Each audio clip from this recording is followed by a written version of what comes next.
going on, guys? Um, this is part two of the Collins part of the series. This is where I did most of my time. I was in Elmira for a month. I was in Mohawk for 5 weeks, and then I went to Collins for over 5 months. Um, like I because I didn't really have any issues at the other two facilities, I thought I was gonna, be a piece of cake. Well, Collins was really really bad. Like I said, I had weapons all the time because there was fucking shady ass people and shit, and and some of the stories that I have, it just blew me the fuck away. There was this fucking dumb little fucking dipshit Muslim called himself Mohammed. Freaking complete fucking bozo. Complete fucking bozo. Loud, fucking cocky. Freaking. So when I was at Mohawk, I had pictures of my girlfriend. I put, on my cork board. At Mohawk, nobody actually. It's funny, one guy actually thought that she was my daughter. No. No. So, but this dude he became like obsessed with my girlfriend. Obsessed. Like he fucking asked me like, "Yo, we should do 3-way calls." I'm like, "No." Can you ask? No. And he was always big cocky asking me, you know, like way too many personal questions about the girlfriend. And then motherfuckers were trying to tell me like, "Yo, do not put pictures of your girlfriend where people can see them." And I really wish that I had thought of that before, because what happened next, I took this personal. One time when I was sleeping, he stole one of the pictures of my girl, went and jerked off in the bathroom, and then fucking threw the picture on the floor in my cube. I remember waking up because there was a red dot. There was, I think somebody got shot at like 1 o'clock in the morning, and with the lights on and whatnot. And I remember him mentioning something about the picture on the floor. I'm like, what the fuck is with you and my girl, bro? And she don't like your kind. I'm not trying to sound bigot, but he pissed me off. But he took the picture, and I think what he was doing, actually, apparently he went through my stuff because he was probably looking for her number. That's how much of a fucking piece of shit this guy was. So he ends up going to another dorm, and then he because there's Collins 1 and Collins 2. They're across the road from each other. Collins 2 is the bigger facility, part of the facility. So I didn't find out about this until after he was gone. And honestly, I think I'm very thankful that I didn't find out until after, because I took this shit personal. If I would have did that, I would have been doing 25 to life. And I was so fucking pissed. I'm like, why the fuck motherfuckers don't tell me, like bro, we don't want you to get in trouble. I'm like, fuck getting in trouble. I'm gonna fucking put a shank in this motherfucker's throat. That's what I wanted to do. I didn't give a fuck. I was gonna shoot this fucking kid. And so my friend Nikki freaking said, what you need to do is freaking, when you go to your next dorm, find the head Muslim brother in the dorm and respectfully address the situation and let them handle it, because the Muslims are like their own gang, and they accept anybody. Like there's a joke, because the Muslims wear those kufis on their head, like the little mini beanies. People freaking become Muslim for protection. It's called the Kufi Protection Program, and that's what this little fucking shithead was in. He was in Kufi Protection. So yeah, that really fucking pissed me off, big time. And like, mad motherfucker was just totally disrespectful. Like, fucking, like this. I almost got in a fight over this. Freaking, the rolling papers are a bitch to freaking get your hands on at Collins.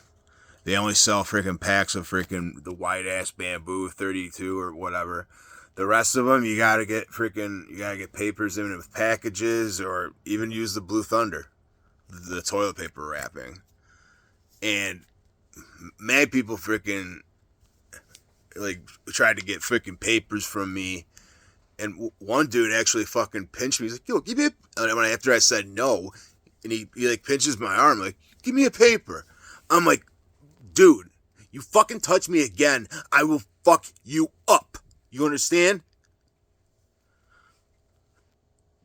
Like, this dude just didn't fucking like me, because I don't know, he's talking shit to me on the bus. I didn't fucking care.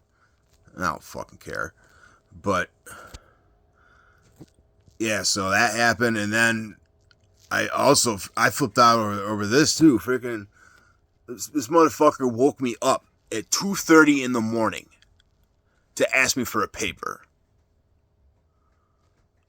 I'm like, what the fuck? Like, I understand it's freaking prison, but you gotta fucking respect. You gotta respect people. Respect is one of the most important things in prison. You gotta earn the respect from the homies or whoever's running the dorm, like, or the COs or staff. You gotta earn the respect.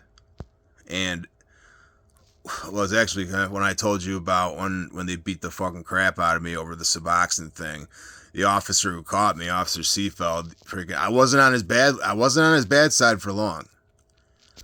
And he actually ended up becoming one of my favorite COs.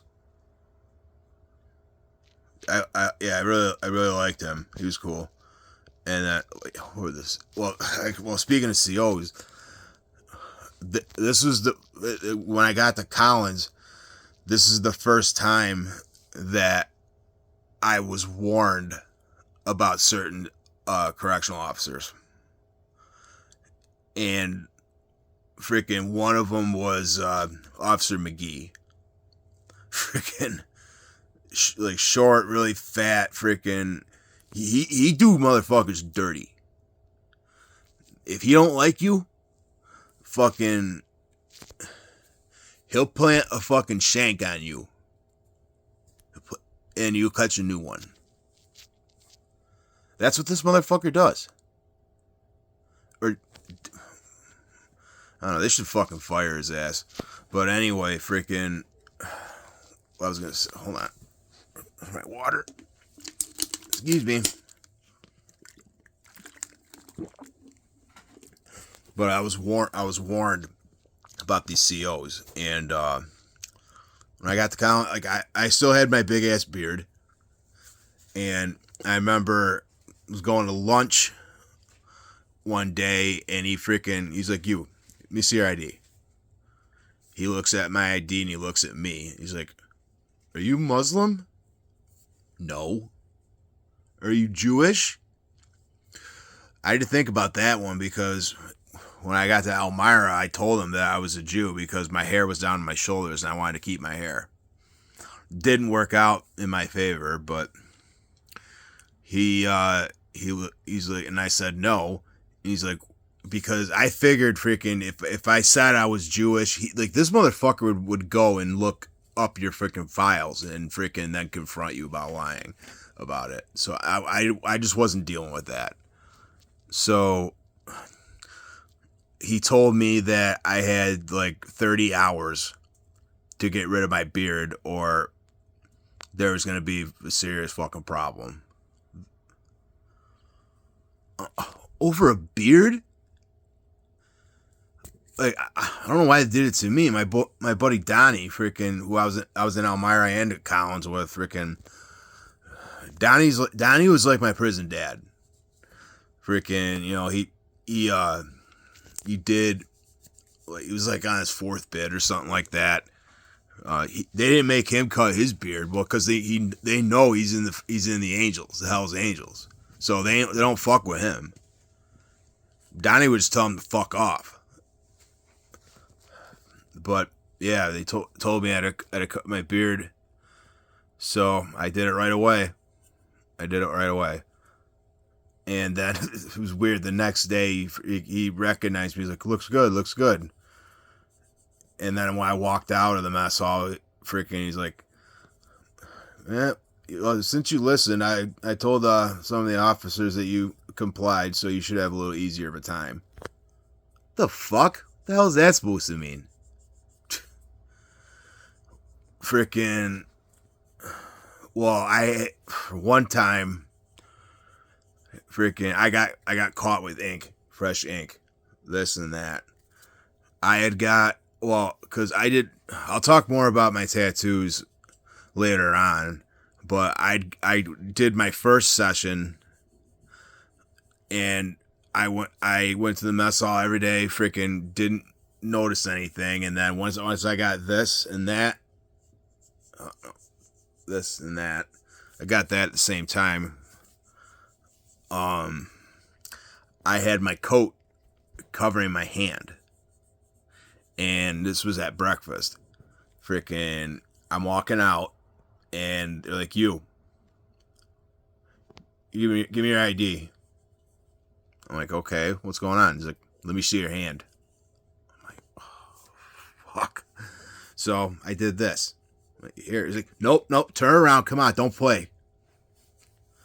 And freaking, you know, they asked what dorm I lived in, and then a sergeant asked me who's tattooing up there. And I didn't answer him. Freaking, yeah, for that, freaking, they didn't give me a ticket, but freaking, they took my ID, and freaking, they ripped up my commissary sheet. For that was my punishment for that.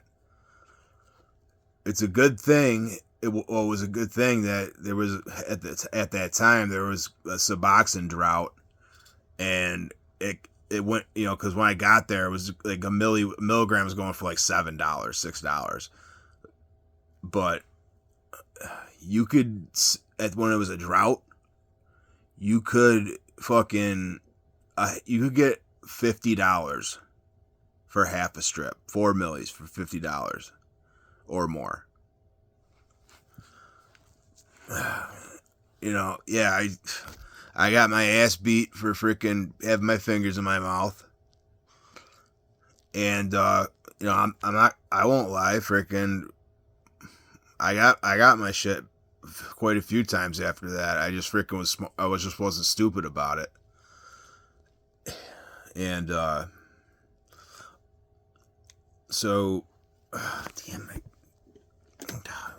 this freaking medication drives me crazy. Ugh, freaking shit gives me freaking cotton mouth. Freaking, it's like I freaking smoked a blunt to my face without freaking getting high. Oh shit, where was I? Oh yeah, freaking they ripped up my commissary sheet, and thankfully I had that hustle with the subs, and people owed me some stuff that week.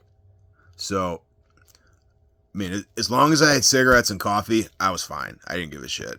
That's all I really needed. Um, yeah, but freaking so I'm in E block. It's E1's is a general population dorm, but E2 is the reception dorm, and I was in E2 for fucking 4 weeks, 4 weeks, and then I got moved to C block. Freaking C block, freaking was for a minute. It was fucking one of the most dangerous fucking dorms to be in because of fucking two people. Because of two people, I'll get to that later. But when I first got up there, freaking, I saw people who I knew from like the med pass and shit like that, and that's where I stayed. I stayed in C3 for the rest of my time. Cube number 21. I'll never forget it. Where was I? But yeah, this place was freaking crazy. Like, motherfuckers were getting shot like almost every day at one point. Yeah, it was pretty freaking crazy. Like that's why I had a shank. Always had a shank. I never left the dorm with it, but when I was in the dorm, I always had a shank in my pocket. But when I wasn't in the dorm, freaking, I had on my ID, I sharpened one of the corners to a point, and that'll fucking like leave a fucking mark on you. And then another thing, this might be a little weird or gross to some of you, but if you grow your toenails, your big toes, out for a while, and you clip them, that's a fucking pick right there. A toenail. That would fuck you up. So I get to C block, and that's the ASAT dorm. What was crazy is they sent me to Collins to be in the DWI program, and they never put me in it. I just freaking I did ASAT, which was alcohol substance abuse treatment. Every facility has that. Because a lot of people, most people in prison freaking, are drug addicts, alcoholics. And like I said, freaking, it is very easy to get your hands on drugs in prison. It's almost as easy to get them in the street. Like, I've seen, smoked weed quite a few times, did that K2. I got more stories about that shit. Don't ever fucking do it. I'm gonna say that first. Did that. I've seen people freaking smoke crack. Freaking. I actually, like, right before I went home, I was offered a line of coke, but I didn't want anything to do with it. Freaking, I didn't want to leave prison freaking with my piss dirty and freaking. I would basically throw everything away if I went back to that shit. I don't miss it. I don't miss it at all. It's no way to live. But anywho, so I get to the C block. I'm in C3. It's go for the first few weeks. It was pretty smooth. I didn't have no problems with anybody. Freaking, I did plenty of business with people. And then I'm gonna change this dude's name.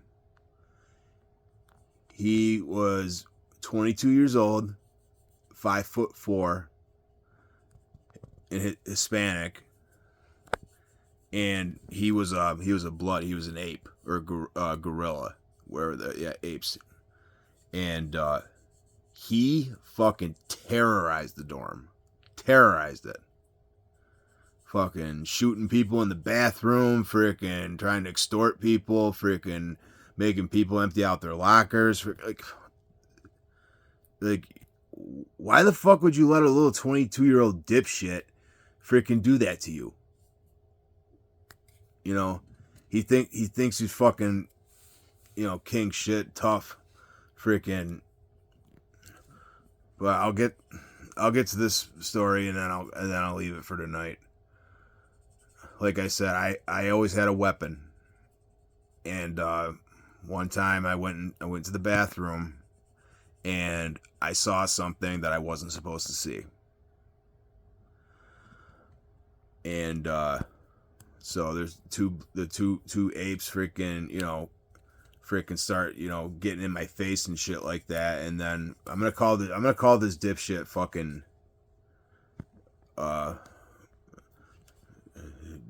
BW. BW, I'm gonna call him. Freaking, he fucking pulled this little fucking, like, white, like, plastic freaking pick. He's like, "What's up? What's up?" Like, I'll tell you what's up. My gun's fucking way bigger than yours, motherfucker.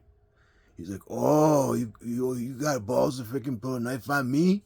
I'm like, you pulled on me, motherfucker. Freaking, you fucking come at me.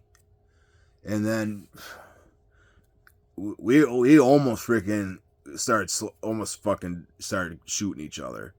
But thankfully, one of the main homies in the dorm freaking came in and he squashed the situation. Squashed it. And, that was the end of that. But this fucking dude, like, I don't know, like, he just thought he was fucking king shit, freaking little punk. That's what he is, a punk. And the thing is, like, he's in the Bloods. Freaking real gang members, like true gang members, don't act like punks. They don't. It's all about respect. And he acted like he freaking had all this rank. He was a fucking peon. He still is. Fucking, and he'll probably catch a freaking 25 to life. No, at some point he will. I don't know how he hasn't yet. But anyway, freaking, and then freaking, this is a little bit of a fucking scary situation. Fucking, like I said, our dorm was fucking like hopping, like mad shit was popping off all the fucking time for a minute, and we got the COs would freaking come and freaking raid our freaking dorm, freaking tear it all apart, freaking throw all your shit everywhere, freaking. I had a coloring book with colored pencils, and I did some beautiful colorings with autumn colors, like yellow, red, green, orange, and brown. I love that. I love that style, that colors.